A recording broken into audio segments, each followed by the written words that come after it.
Bismillahirrahmanirrahim. Assalamualaikum warahmatullahi wabarakatuh. Hari ini aku mau lanjutin cerita tentang drama serial yaitu part 2.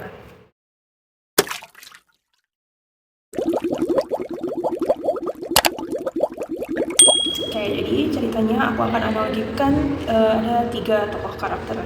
Itu yang pertama ada A, B, dan juga C. Jadi A ini adalah orang yang menerima dana dari aku, yang B anggaplah orang yang memang berkuasa di organisasi tersebut. Kemudian yang C ini adalah salah satu perwakilan dari organisasi tersebut. Jadi ternyata semuanya itu isinya adalah kesalahpahaman. Nah, kenapa hal itu bisa terjadi? Jadi ketika aku mau melakukan yang steril itu, aku mengkontak yang si C ini namun tidak ada jawaban. Nah, ketika itu aku mengontaklah si A karena memang pada awal pertama banget aku tahu tentang program tersebut itu dari si A. Kemudian aku bilang aku mau bayar sekian, kalau nggak salah itu 200-an lebih. Kemudian setahu aku kayaknya nggak sampai segitu, ya udahlah gitu, mungkin aku lupa, udah aku transfer. Ketika itu aku panik karena aku menghubungi yang bagian pet shopnya itu, kata mereka tidak menerima data dan juga tidak ada intinya nggak ada input data yang masuk lah gitu tentang nama aku. Nah, kemudian aku konfirmasi lah ke bagian yang biasa sama C ini, kayaknya agak late respon lah karena dalam keadaan panik. Kemudian aku minta solusi, aku telepon bank aku. Nah, ternyata di bank aku itu kan syaratnya kalau misalnya kita mau mengajukan kayak penipuan gitu, kita harus punya surat dari polisi. Nah, kataku kayaknya nggak bisa deh, soalnya kayak aku agak ribet kalau misalnya harus berurusan sama si polisi tersebut, kayak harus ngurus atau laporan atau apapun gitu, aku kayaknya nggak bisa deh. Ya udahlah, aku pikir itu nggak akan terblokir, tapi nggak tahu kenapa tiba-tiba bank yang aku telepon itu mereka langsung memblokir dan memblokirlah nomor yang si A ini, nomor rekeningnya ya. Ketika itu si A itu agak panik kenapa nggak bisa, kemudian dia datang ke bank, dia bilang bank tersebut bilang kalau bank yang digunakan si A ini tuh diblokir atas nama aku. Nah, kemudian si A itu langsunglah menghubungi aku. Kataku aku kaget gitu. Iya, memang kemarin saya lapor, cuman dari bank itu minta surat kepolisian karena memang ada surat kepolisian, jadi saya nggak mengurusnya lagi. Saya pikir mereka nggak akan bertindak gitu. Nah, kemudian kata dia memangnya salah saya apa gitu. Sebenarnya sih kayak aku ceritain sih masalahnya ABCD kayak gitu. Nah, kemudian itu tuh kayak kesalahpahaman lah ya intinya. Kemudian masalah aku sama si A itu udah clear. Terus yang si A itu tanya, emangnya kenapa kok kamu bisa sampai berpikir saya itu penipuan gitu ya. Aku ceritain karena memang aku konfirmasi ke bagian yang si C ini. Kemudian C ini langsung kayak bilang kami tidak bertanggung jawab dengan kayak transfer apapun selain nama dari yang kami sebutkan. Sebenarnya sih aku tahu, cuman maksud aku ini tuh salah satu member yang memang ada di organisasi tersebut. Nah, maksud aku tuh tolong dibantu, apakah dia memang seorang penipu atau memang dia itu adalah anggota, tapi kenapa bisa kayak gini. Maksud aku tuh gitu, cuma kayak klarifikasi itu sebenarnya kayak gimana sih maksudnya. Tapi yang sejak ini itu ibaratnya kayak langsung menutup pintu gitu. Ya udah aku ceritain, kemudian si A oke gitu masalahnya udah. Itu aku ngurusin kalau nggak salah dari siang sampai tengah malam, cuma gara-gara pembatalannya itu. Dan juga bank yang aku gunain itu tuh kayak informasinya tuh kayak tumpang tindih gitu loh. Maksudnya tumpang tindih itu kayak aku ingin membatalkan laporan, kemudian dia nggak formatnya kan, aku tanya gitu kan sama mereka by phone kalau nggak salah, kayaknya email juga, kemudian chat juga di WhatsApp.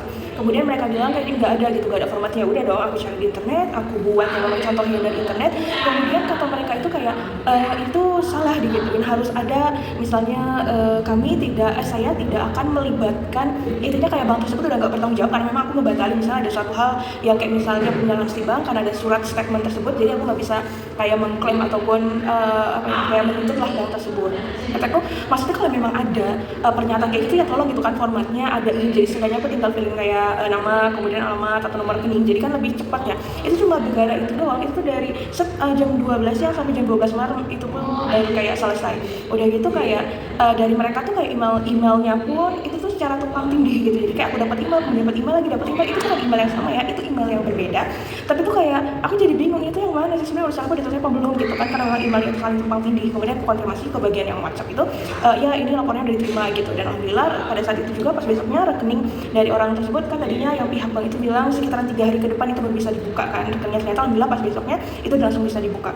Nah, kemudian pas sebelum maghrib yang dia ini nelfon aku, karena aku agak kaget sih, kayak seharusnya kan kayak tanya dulu dong progresnya kayak gimana, tetapi yang si B itu langsung bilang kayak ya seharusnya kamu nggak boleh kayak gitu. Jadi kesannya aku sih, kalau aku merasa kayak disalahkan sama si B ini, disalahkan kayak kamu tuh nggak boleh gitu, seharusnya kamu konfirmasi dulu. Terus aku bilang maaf gitu sebelumnya, kalau masalah ini udah saya jelaskan ke yang si A ini salah paham sih, sebenarnya saya nggak pernah melaporkan melalui polisi itu enggak, tapi saya nggak tahu kenapa pihak bank tersebut itu sudah kayak mengabulkan permohonan saya tanpa ada surat dari kepolisian. Nah setelah itu yang B ini menjelaskan sebenarnya si A itu memang betul adalah anggota dari organisasi mereka, namun si kelompok tersebut tuh punya program yang steril. Nah, kemudian yang si A ini juga mau ibaratnya mempublikasikanlah program steril ini namun atas nama dia.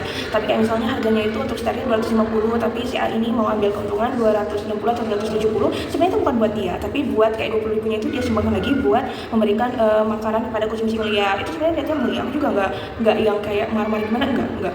Cuma butuh klarifikasi aja sih sebenarnya itu kayak gimana. Dan aku juga yang si A ini menawarkan aku perlu saya kembalikan uangnya 20-nya gitu. Kataku enggak, itu enggak usah. Kalau misalnya itu sih insya Allah gitu saya ikhlas. Cuma memang saya butuh kayak konfirmasi itu benar atau enggak gitu. Dan kemudian yang si B itu bilang bahwa si A ini kan punya program ini, namun yang bagi si C ini tuh nggak setuju dengan apa yang dilakukan si A. Namun si A ini sudah mendapat persetujuan dari pihak B gitu. Itu ternyata ceritanya kayak gitu. Terus kataku sebenarnya sih aku kayak 20 ribu itu nggak masalah, cuman masalahnya aku tidak suka ketika aku kayak minta tolong sama bagian yang C ini, pihak C ini, namun pihak C itu langsung memotong kayak gitu aja.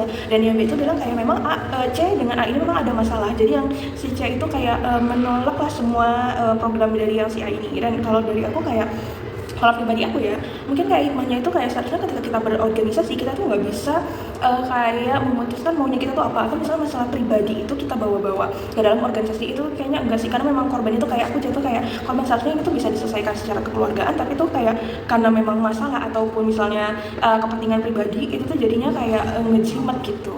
Dan ketika itu ya si A kan nanya gitu kenapa bisa kayak gini, aku udah jelasin sebenarnya aku nggak mau ngomongin masalah ini, aku bilang sama si A karena memang aku udah lelah dan aku nggak mau memperpanjang masalah. Tapi yang si A ini ingin tahu gitu kebenarannya, ya udah jadi aku bilang ini nggak ada yang aku tambah-tambahin karena memang rilis seperti itu. Dan aku pun kayak ya udahlah gitu, jadi aku nggak mau berurusan lagi sih sama yang kayak yang si C, tapi aku masih berhubungan baik dalam organisasi itu karena memang kayak ya udah jadi pelajaran lah gitu kan.